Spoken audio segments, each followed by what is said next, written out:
Jody Mackey, GirlOnFire.Life. I'd like to address today the two eyes open. I have so many students that come to me. They've heard all of the things on YouTube about the peripheral threats and keeping both eyes open and how important it is. But unfortunately, you're not ready to keep two eyes open because it affects your shot groups. If you keep both eyes open and you have not developed muscle memory with your dominant eye so that your non-dominant looks at nothing, the non-dominant eye is competing and looking at the target, which ultimately widens your shot group. If you have an optic, and this kind of makes it a little bit more complicated because optics are designed for both eyes open, but if you have an astigmatism, you may need a green dot so that you don't see two dots. And you're ultimately then able to keep them both open, but I still find that it makes people look a lot at their target because you can ultimately see it.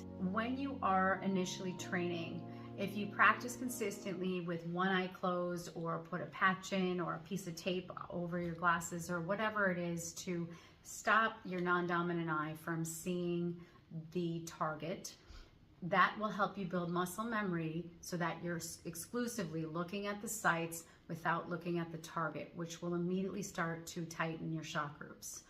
Once you develop that muscle memory so that when you take that tape off or you open that eye, you're no longer seeing the target. You're not looking at anything because you trained your eye not to do that. You're only using one eye.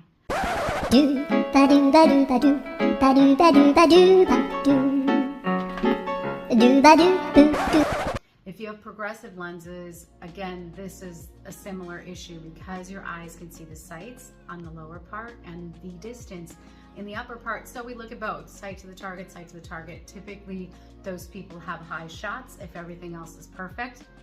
And so when I take off their glasses and make them use clear glasses and not see the target at all, immediately they have a tighter shot group because now they're seeing that bad habit of looking too much at the target. So as someone who wants to be accurate, start to experiment with this a little bit, but try to focus on only your eye that is dominant, staying on your sights while you close the other eye until you build a muscle memory. You're not ready to keep both eyes open. Jody Mackey, GirlOnFire.Life.